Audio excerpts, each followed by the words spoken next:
In Jesus' name, they have said.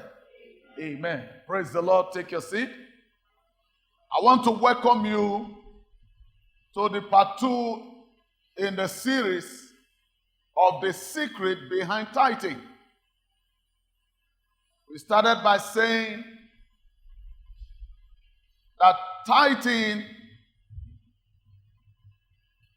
is supposed to come as a result of revelation that you have gathered from Scripture.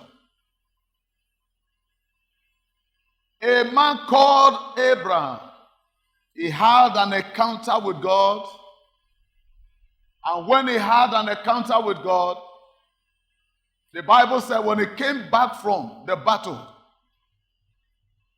he gave 10% of everything that he got. It was not God that told him. It was a revelation he got. He gave it to the priest, Melchizedek. And the king of Sodom said to him, with what you have done for me, please take all the things and give me the people. Abraham said to him, I will never take anything from you, because I don't want you to say you made me rich. And he lifted up his hand. Now, what does that show to us? Material things should not control us. We're in charge. But when you don't know who you are, you hold it. The man said, no, I don't need, just give me my people you rescued. Take the money, take the materials. Abraham said, no, you can get that in Genesis chapter 14 to 24. We dealt with that last week, so I'm not going back there. He said, only the food, the wine and the bread that my people have eaten, that is what we need. We don't need material things from you. And that was all. The Bible told us later in Abraham's life, Abraham was old and stricken in age, old. And God has blessed him in all things, not part of it. You can't invest with God and not become the envy of men. You cannot be sold out to God and not become a representative of who God is. I practiced this thing since January this year before I start teaching it. Entering this year, the Lord said to me, He said, son, I want you to rate me by your tithing this year. He told me. And I remember I spoke about it early this year. That I call people and tell them, enter covenant of tithing and watch your life transform. And I saw it working for them. The Bible says, he that teacheth knowledge, shall he not know? On my own, I decided to engage it more. I'll be paid tithe. But I gave attention to God this year, and I said to God that this year I want to rate my greatness by what I give to you, to say thank you for what you have done. And I'm not sorry about it. God has been faithful. So today we want to go to part 2. What tithing will do, what tithe will do for you. That's what we want to do in this second part 2. What tithe will do for you. What you become by applying the principles of tithing. I will never teach you what I did not practice.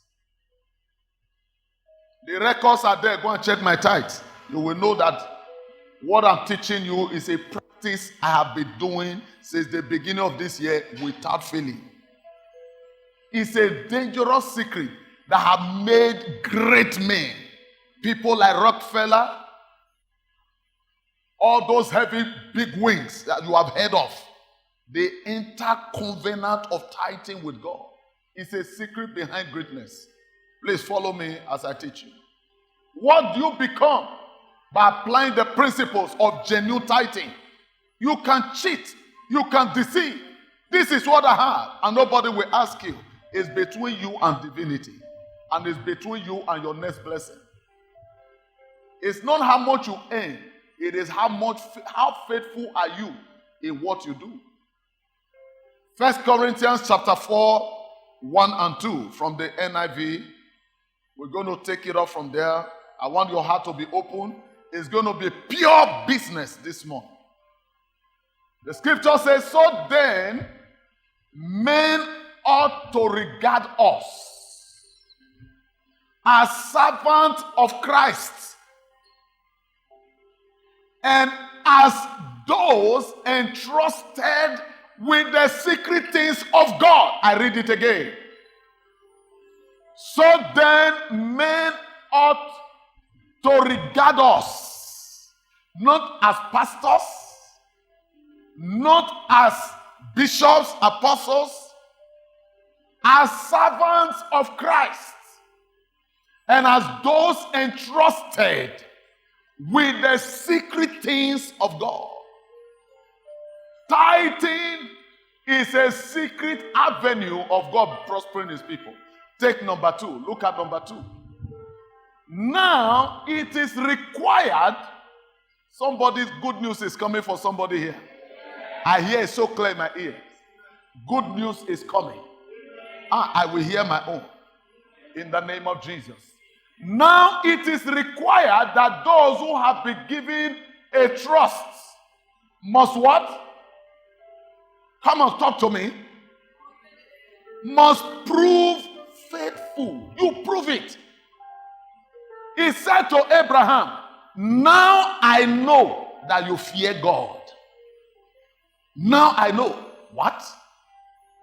Since you did not withhold your only son, at times, before we enter any level, test must come.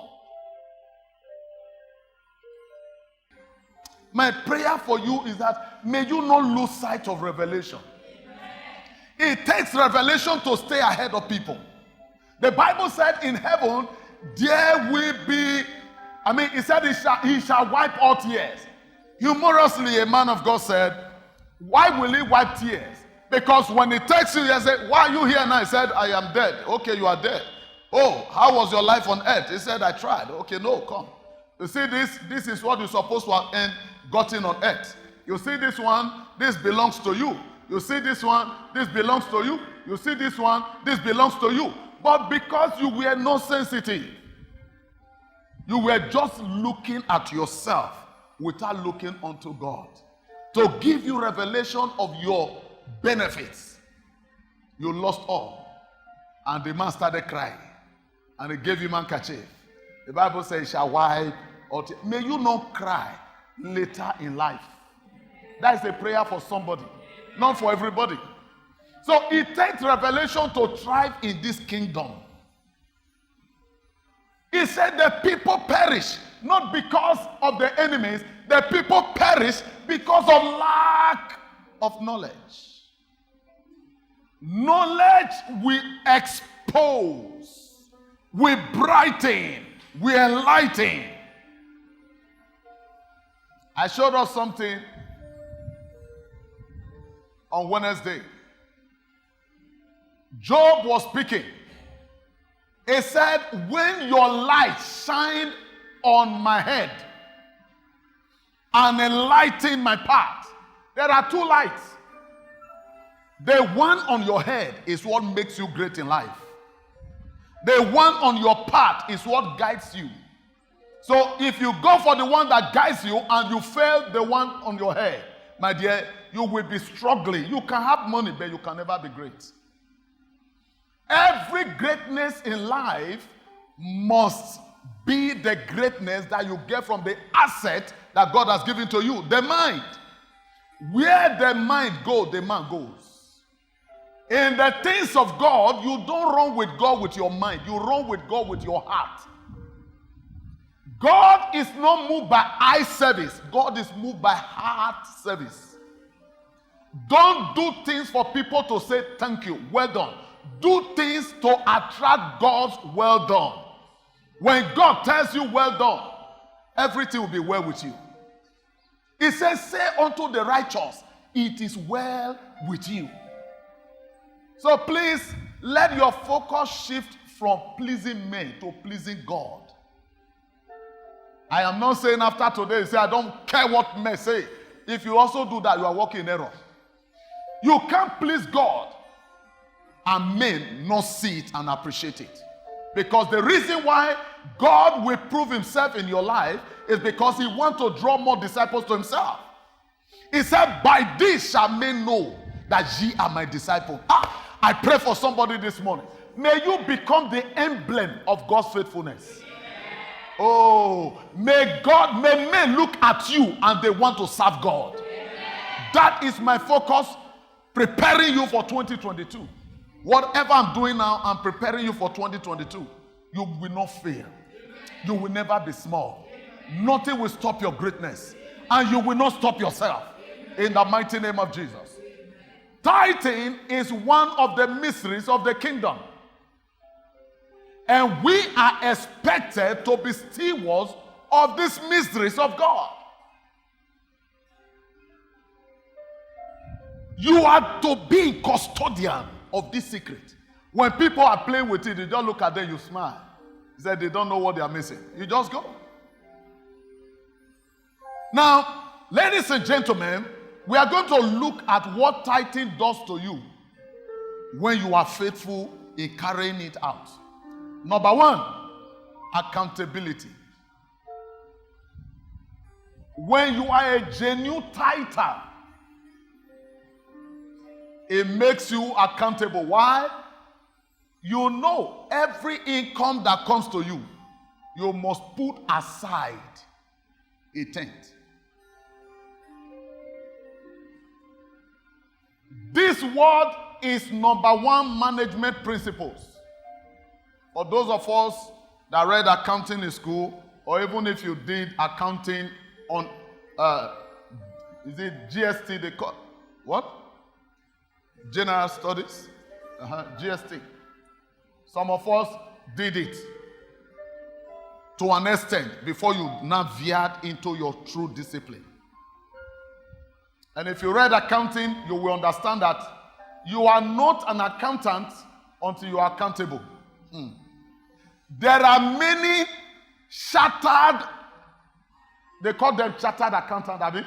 They are chartered scattered accountants. They are chartered, but they are shattered. The reason is because they carry the book in their head, but there is no replication in their lives. May that not be our portion. May you not be in the house of grace and be disgraced in what you do.